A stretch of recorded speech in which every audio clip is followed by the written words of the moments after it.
Speaking of the end, let's pivot to this train story that Costin wants to duck out on. We got a CISA advisory this week for CVE 2025-1727, a vulnerability that lets anyone hijack US trains, wireless brake controllers, front and end of train systems by an insecure RF link protected only by a simple checksum. This big giant backstory here is this guy has been trying to report this and get it fixed for 12 years.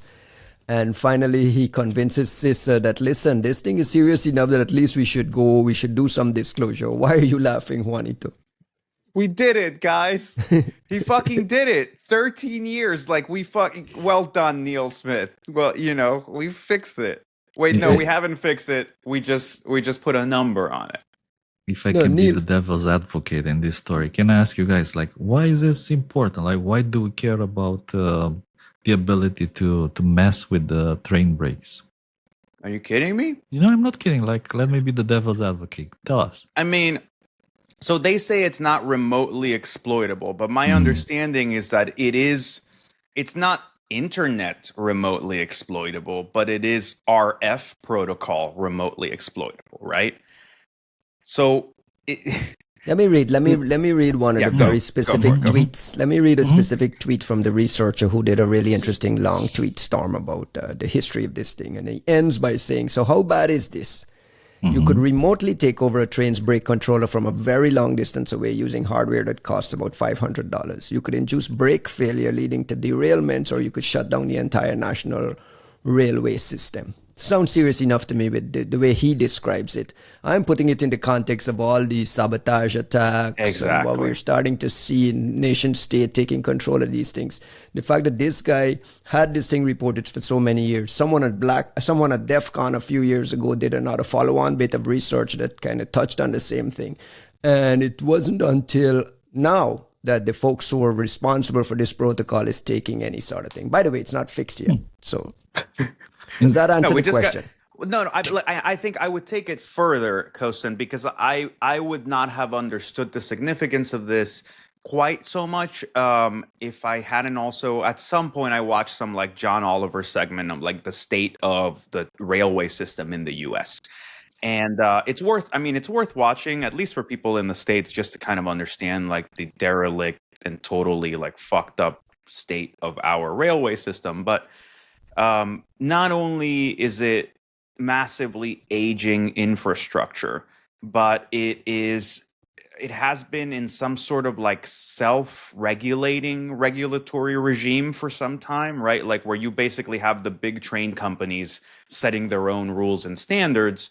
And what that has turned into is trains that are not properly maintained, that are being super saturated. So you have really, really long trains, and then they might just stop in the middle of an intersection halfway through a city, right? An ambulance can't get to a hospital on time because a train that's twice the size it should be is stuck in the middle and the guy's taking a fucking nap. And this happens all the time. But also that's how we transport dangerous chemicals. It's how we transport a lot of hardcore, toxic stuff that needs to go from one side of this very, very big country to another side of this very, very big country. And I think the only reason the U.S. Population doesn't give a shit about this is that they don't know. And the reason they're going to know someday, God forbid, is some fucking train full of toxic God knows what is going to derail in Union Market 5 fucking blocks from here and plow straight into DC. And all of a sudden we're going to be oh my God, maybe this is a bad idea. So right now, we might not see, let's say, Russian sabotage operations in U.S. mainland the way that we see them attempting to do them, let's say, in Norway and Finland and Sweden. But when you're telling me that you have this little gold mine of disaster just sitting there and there's a 13-year vuln and what it takes is $500 worth of RF hardware, you have to be a fucking idiot not to at least consider it, right? It's terrifying. Costin, I heard the same question asked. I heard the same question asked about drones in the early days. In the very early days, why do we care about this drone security? You can geofence this thing and block this thing from driving anywhere. We're overblowing these risks and we're overblowing these things. We're in 2025 and Miko is quitting cybersecurity to go to the drone world because of how significant it is. Within the context of sabotage and all this stuff, do you still dismiss this as kind of theoretical? Nobody can exploit it. Hasn't been exploited.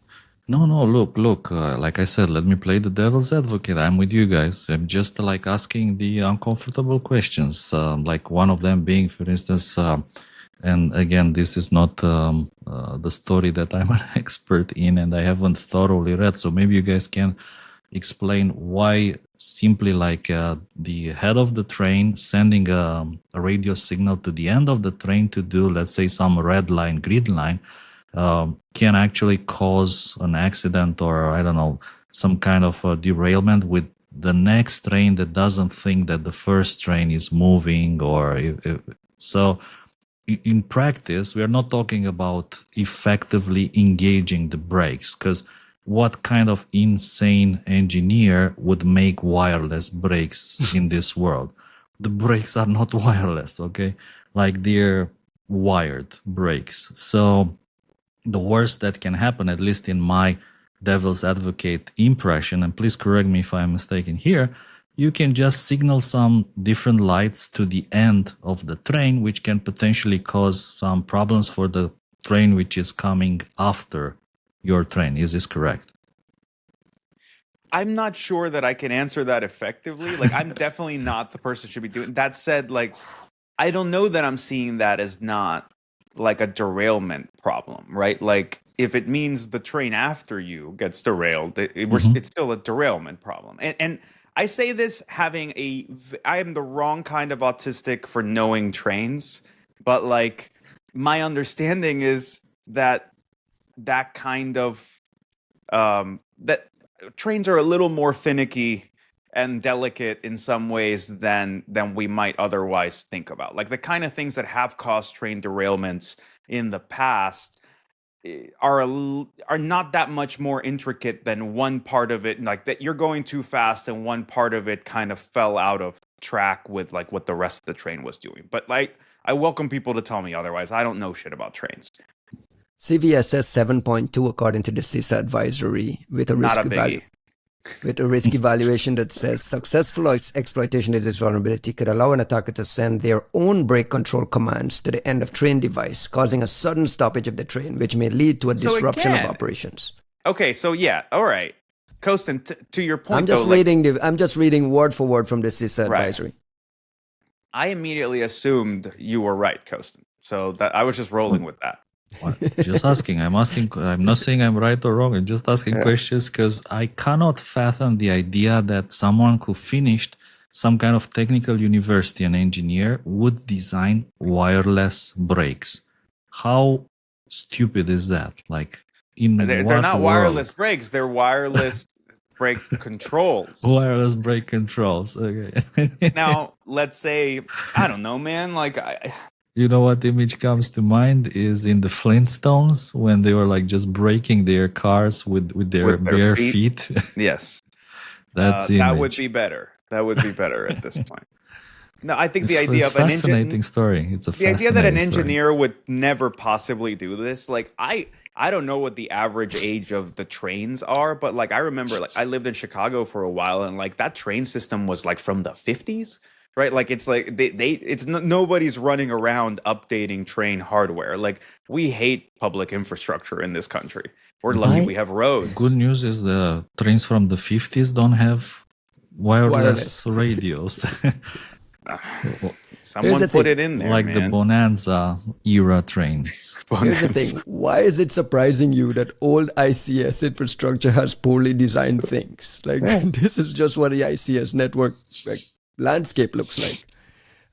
Hey, the public disclosure is a good thing. I mean, if after 13 years you don't get a fix and they're saying it's end of life and we don't need to fix it, it's very theoretical. Thankfully, again, give CISA a checkbox here. CISA comes along and lends their name to this public advisory and maybe things gets fixed. Who knows? You guys... What worries me a lot is not the things from the 50s. What worries me is the things from the 90s. And I do remember the days when the metro in Bucharest was running on OS2 Warp. If people still remember that operating system that essentially disappeared, it was no longer being patched and anything, but the metro in Bucharest was still running on OS2 Warp. More recently, I saw they switched to Windows at some 95. point. Windows, yeah, I guess one of those. But yeah, these ancient technologies that stay forever in transportation specifically, they're kind of scary. That includes planes, by the way, planes that run on Windows 3.11 for workgroups, things like that. That's why I'm surprised that you're playing devil's advocate with a story like this, which is just so obvious about how risky it is. If everybody agrees it's bad, I say, guys, this is bad. Ryan says, oh yeah, that's super bad. And Juan says it's fucking bad. Like it's a bad show. It's a bad show. That's what you're